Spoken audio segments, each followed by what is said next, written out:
నంద్యాల జిల్లా ఏర్పడి ఏప్రిల్ 2వ తేదీకి 4 సంవత్సరాలు అయినటువంటి కాలం పూర్తి అయింది. అయితే ఇందులో అప్పటి ప్రభుత్వం వైఎస్ఆర్ కాంగ్రెస్ పార్టీ ప్రభుత్వం జగన్మోహన్ రెడ్డి నాయకత్వాన నూతన జిల్లాలని ఉన్నటువంటి పార్లమెంటు నియోజకవర్గాలను జిల్లా కేంద్రాలుగా ప్రకటించడం జరిగింది. అందులో నంద్యాల జిల్లా కూడా ప్రకటించారు. నంద్యాల జిల్లా ప్రకటించేటువంటి సమయంలోనే వైఎస్ఆర్ కాంగ్రెస్ పార్టీ అధికారంలో ఉంది కాబట్టి అప్పుడు తాత్కాలికంగా ఆ రోజు ఉన్నటువంటి పరిస్థితుల్లో కలెక్టర్ కార్యాలయాలు కానీ లేదా అనేక జిల్లా ఎస్పీ జిల్లా ప్రభుత్వ కార్యాలయాన్ని కూడా అయితే ఈరోజు మళ్ళీ తెలుగుదేశం పార్టీ కార్యాలయానికి సంవత్సరానికి 1000 రూపాయలు 2 ఎకరాల భూమిని ఈరోజు ఒక జీవో తీసుకుని వచ్చి ఆ జీవో ద్వారా ఈరోజు నూనెపల్లె మార్కెట్ యార్డులో ఉన్నటువంటి విలువైనటువంటి రైతుల భూమిని తెలుగుదేశం పార్టీ కార్యాలయానికి కేటాయించింది. అప్పుడేమన్నారు, ఆ ప్రభుత్వంలో ఉన్నటువంటి వైఎస్ఆర్ కాంగ్రెస్ పార్టీ ప్రభుత్వంలో ప్రభుత్వ మెడికల్ కాలేజీలో స్థలంలో వాళ్ళు సపరేట్ జీవో తీసుకుని వచ్చి వాళ్ళు 2 ఎకరాలకు తీసుకున్నారు. ఇప్పుడున్నటువంటి మంత్రి గారు ఫరూక్ గారు ఆ రోజు అధికార పార్టీ దుర్వినియోగానికి పాల్పడతా ఉంది. సైంటిస్టులకు క్వార్టర్స్ గా ఉండేటువంటి స్థలాన్ని తీసుకుని వచ్చి ఈరోజు వైఎస్ఆర్ కాంగ్రెస్ పార్టీ కార్యాలయానికి మీరు జీవో తీసుకొచ్చి అక్రమంగా చేసుకున్నారన్నారని ఆ రోజు మీరు ప్రశ్నించారు. మళ్ళీ మీరు చేసింది ఏముంది? ఇప్పుడు మీరు కూడా విలువైన టౌన్ లో ఉన్నటువంటి భూముల్ని, పక్కన నడిబొడ్డులో ఉన్నటువంటి భూముల్ని ఎకరా 83,000 రూపాయలు, సంవత్సరానికి 1000 రూపాయలు, ఇది ఎంత చౌకగా ఉంది.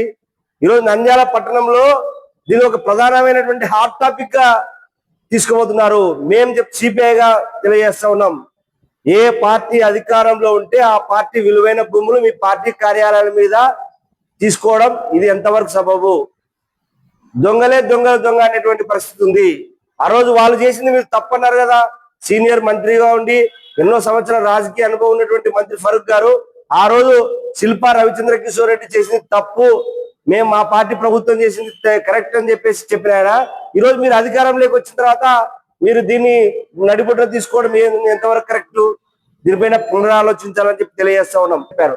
కానీ మీ కార్యాలయం మీ గవర్నమెంట్ ఉంది కదని ప్రజలకు సంబంధించినటువంటి విలువైన ఆస్తుల్ని, ఈరోజు రైతులకు సంబంధించిన విలువైన ఆస్తులు, అది ఇప్పటికే నంద్యాల నూనెపల్లి మార్కెట్ యార్డులో ఉన్నటువంటి స్థలము 2.5 ఎకరాల స్థలము, అది బెక్కం రామ్ సుబ్బారెడ్డి అనేటువంటి వ్యక్తి, యాలూరుకు సంబంధించినటువంటి వ్యక్తి, ఆ వ్యక్తి ఇప్పటికే కోర్టుకు కూడా పోవడం జరిగింది.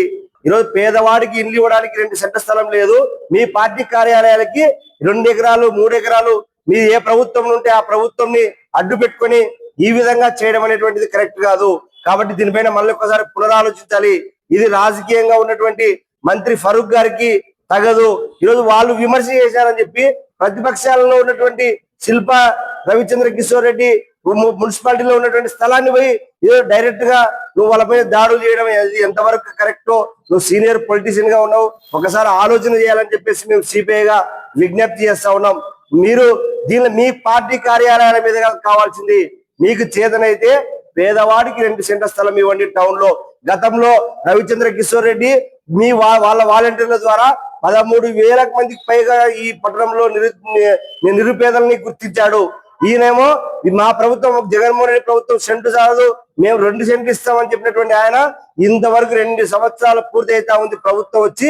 ఈ 2 సంవత్సరాల కాలంలో ఒక్క మాట కూడా అనకపోవడం అనేటువంటిది చాలా దుర్మార్గమైనటువంటి విషయం. కాబట్టి మీ కార్యాలయాలు కాదు, ప్రజా సమస్యలు ఉన్నాయి. ఎప్పుడు మీ ఎవరు అధికారంలో ఉంటే వాళ్ళు ఎకరాలు సంవత్సరాలు 100 సంవత్సరాలు 33 సంవత్సరాలు ఎవడప్ప సొమ్ము ఇది పేద ప్రజల ఆస్తి. మార్కెట్ యార్డ్ అనేటువంటిది రైతులకు ఉపయోగపడేటువంటి ఆస్తి.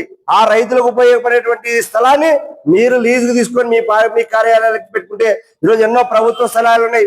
లేదా మీరు ఒక సొసైటీ ఫామ్ ద్వారా ఎన్టీఆర్ ట్రస్ట్ పేరు మీద తీసుకొని సొసైటీ ఫామ్ ద్వారా మీరు మార్కెట్ విలువ తీసుకొచ్చి మీ కార్యాలయాన్ని కట్టుకోవచ్చు. కానీ ప్రభుత్వ స్థలాల్ని, విలువైనటువంటి స్థలాల్ని కార్యాలయాల పేరు మీద మీరు ఎకరాల జీవోలు తీసుకుని వస్తామంటే కమ్యూనిస్ట్ పార్టీగా సహించమని చెప్పేసి హెచ్చరిస్తా ఉన్నాం.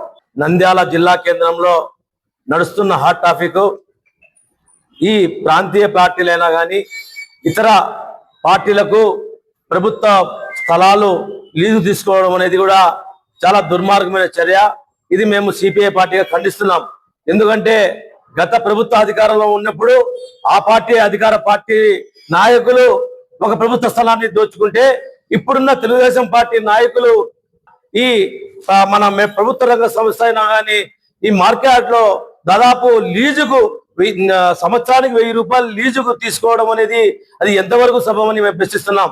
ఇవాళ చూస్తున్నాం నంద్యాల పట్టణంలో దాదాపు వేలాది మంది ఇల్లు లేని నిరుపేదలు ఇల్లో రామచంద్ర అని మొరపెట్టుకుంటా అంటే ఏదో తూతూ మంత్రంలా మంత్రి ఫరూక్ గారు మొన్న ఆ టిట్కో గృహాలు లేని వాళ్ళకు ఇవ్వకుండా ఉన్న వాళ్ళకే వాళ్ళ తలచులకే ఇల్లు టిట్కో గృహాలు ఇవ్వడం అనేది కూడా మీరు గమనించాలా. ఎందుకంటే ఇవాళ చూస్తున్నాం నంద్యాల పట్టణంలో కేవలం సిపిఐ పార్టీ ఆధ్వర్యంలో 4000 అర్జీలు మేము స్వీకరించి ప్రభుత్వ అధికారులకు ఇస్తే ఇంతవరకు కూడా దానిపైన మీరు ఏ విధంగా మీరు చర్య తీసుకున్నారో మాకైతే అర్థం కావలేదు. ఈ నంద్యాల పట్టణంలో దాదాపు 40 సంవత్సరాల నుంచి మేము చూస్తున్నాం. ఈ 40 సంవత్సరాలలో ఎవరు గాని పేద ప్రజలకు సరైన ఇళ్ల స్థలాలు గాని పేద ఇళ్ల గూడు గాని ఇవ్వడంలో వారి అనుచరులు ఇవ్వడమే తప్ప మిగతా పేద ప్రజలకు అందలేదని చెప్పి పక్కా మేము ఆధారాలతో సహా చూపిస్తాం. ఇలాంటివి లేకోకుండా కేవలం ప్రభుత్వ స్థలాలు ఏ అధికార పార్టీ నాయకుడు ఉంటే ఆ పార్టీ నాయకుడు కబ్జా చేస్తాడా? ఇప్పుడే మొన్న చూసాం చాపోల్ ప్రాంతంలో ఒక మైనార్టీ నాయకుడు ఒకరు కబ్జా చేశారు. అదే విధంగా నంద్యాల పట్టణంలో రైతు నగరంలో ఒక కబ్జా చేశారు. అదే విధంగా అన్ని కబ్జాలు చేసినట్టు ఏమాత్రం మీరు పరిశీలించుకోకుండా మీరు దొంగలు ఊర్లు దోచుకున్నట్టుగా మీరు దోచుకుంటున్నారు. ఇది మాత్రం సరైన పద్ధతి కాదు. పేదవాడికి ప్రభుత్వ స్థలాలు ఉన్నాయి. ప్రభుత్వ స్థలాలు పేదవాడికి లీజు ఇచ్చే పద్ధతి ఆలోచించండి. మీ ప్రభుత్వమే చెప్పింది ప్రతి పేదవాడికి 2 స్థలము ఇల్లు కట్టుకోవడానికి 4 లక్షలు ఇస్తా అన్నారు. చెప్పి కూడా 2 సంవత్సరాలు దాటుతుంది. 2 సంవత్సరాలు దాటినా ఇంతవరకు కూడా పేదవాడి వైపు మీరు చూపడం లేదు. కాబట్టి సిపిఐ పార్టీగా ఒకటే హెచ్చరిస్తున్నాం. ఇప్పటికే చెప్పాం మా పార్టీకి కూడా నంద్యాల పట్టణంలో జిల్లా కేంద్రంలో కనీసము జీవో విడుదల చేసి జిల్లా కలెక్టర్కి ఇచ్చి సంవత్సరంలో 2 నెలలు అవుతున్నా గానీ అది పట్టించుకోకుండా తెలుగుదేశం పార్టీ నాయకులు ఒక అర్జీ పెడితే సపరేట్ గా జీవో తెచ్చుకొని ఇవాళ మీరు మార్కెట్ లో స్థలం తీసుకోవడం అనేది దుర్మార్గం. ఇది సహించం. సిపిఐ పార్టీగా దీన్ని వ్యతిరేకిస్తున్నాం. మీరు చిత్తశుద్ధి ఉంటే పేదవాడి వైపు చూడండి. పేదవాడి వైపు 2 సెంట్ల స్థలం వాడి కట్టుకోవడానికి ఇంటి స్థలము ఇచ్చే విధంగా చొరవ చూపాలా. లేని పక్షంలో మొన్ననే మంత్రి ఫరూక్ గారి కార్యాలయం ముట్టడించినాం. ఇప్పుడు మరి ఇంకా నంద్యాలలో ఇల్లు లేని నిరుపేదలు వేలాది మంది ఉన్నారు.